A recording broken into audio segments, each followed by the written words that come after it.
Decentralized cryptocurrency is characterized by the fact that we do not have a central issuer of money. We also do not have specifically designated banks or institutions that handle and control the transactions that are made. Here, we will first take a look at some of the technical problems that need to be solved when we have such electronic currency. And then we look at how to actually solve these problems in Bitcoin. There are three main technical problems that need to be solved when electronic money is to be realized. The first problem is how we can guarantee that you only spend your own money. This problem becomes particularly apparent in a decentralized system such as Bitcoin, where all parties can have access to all information about the payment system. This also includes access to everyone's money, not just your own. And in that case, it is particularly important that we have technology to ensure that you can only spend your own money. The second problem to solve is that you should only be able to spend your money once. If the money is electronic, it is easy to copy it, just as you can copy a file on your computer. In a decentralized system, there is no central bank that keeps track of the balance. In addition, Bitcoin is anonymous, which means that we cannot track the electronic money to an individual. The third problem is how money is created in the system. If we do not have a central publisher of money, then we need to find another way to create them in a controlled way. There are of course several other technical problems, but these basic problems are general and can be applied to very many payment systems, not just electronic ones. We start by looking at how Bitcoin solves the first problem, namely how we can make sure that you can only spend your own money even though everyone has access to everything in the system. In our example, Bob is going to make a payment of 1 Bitcoin, abbreviated BTC, to Doris. Payments are made by creating a transaction, and the transaction here states that money will be sent from Bob to Doris. The money Bob uses is money that he received in previous transactions, in this case from Alice and Carl. To point out that it is this money he wants to use, the transaction contains a reference to the transactions where Alice and Carl previously sent money to Bob. Therefore, each transaction also has its own identifier. In the same way, the money that Alice and Carl used to make a transaction to Bob is linked back to the transactions where they were given this money. Here we can note that the transactions Bob points out contain a total of 0.9 plus 0.3 equals 1.2 Bitcoin, but Bob only wants to forward 1 Bitcoin to Doris, so he does not have even money. He solves this by sending the change back to himself. So, how do we know that Bob has the right to spend the money from the previous transactions? Here we use a digital signature, which a bit simplified is a construction that can be compared to a padlock with associated keys. When Alice and Carl transferred money to Bob in the previous transactions, they actually transferred money to a padlock belonging to Bob.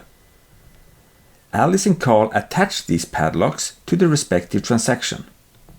Then, to spend the money, Bob shows that he has the key to the padlocks.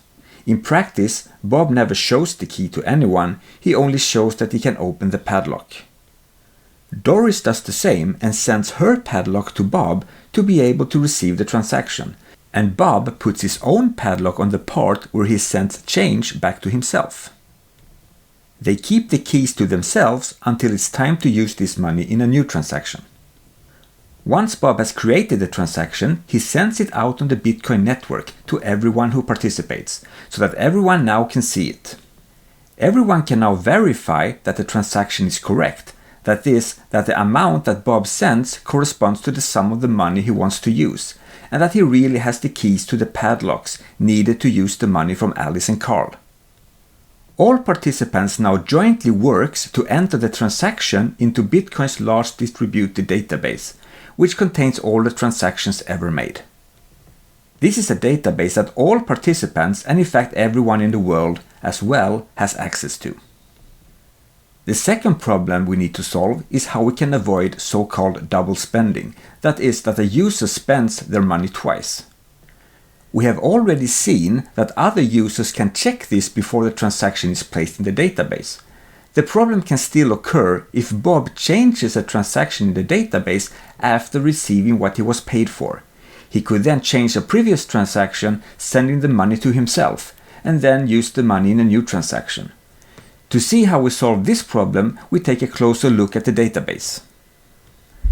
The database contains blocks, which in turn contain all transactions that were created during a certain period of time.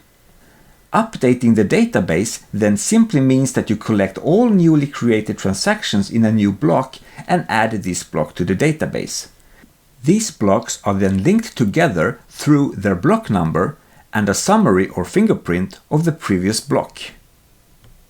To make it difficult to change transactions in previous blocks, it is required that the participants in the Bitcoin network solve a computational problem. This problem is designed so that it will take about 10 minutes to solve. Sometimes it is solved quicker and sometimes slower, but it takes an average of 10 minutes, provided everyone tries to solve the problem.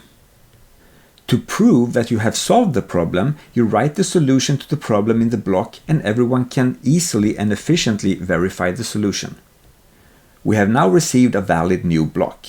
The fact that it is so difficult to create new blocks in the database also makes it very difficult to make changes to previous blocks. If we change a previous transaction, the summary of that block will invalidate the next block. This also makes it difficult to spend your money again by changing old transactions. The last problem to solve is how to create new money.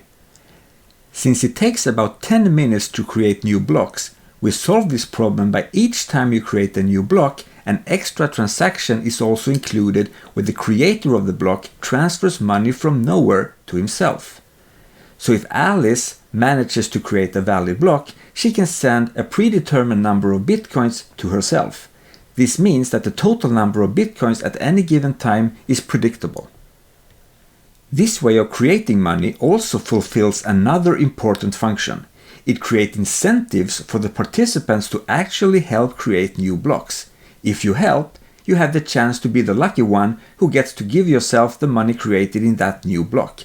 That is, if it is you who succeeds in solving the computational problem. This way of using your computer power to try to solve computationally hard problems in the hope of making money is given rise to what is called mining, or Bitcoin mining in the particular case of Bitcoins. You simply use your computing power to constantly receive new transactions and try to create new valid blocks. If you manage to find a valid block, you also have the right to create new money and send this to yourself. Finally, we here see a picture of what can be seen as Bitcoin money printing. It is a computer hall filled with computing hardware that aims to create new valid Bitcoin blocks in order to print new money, while at the same time verifying transactions and preventing double spending.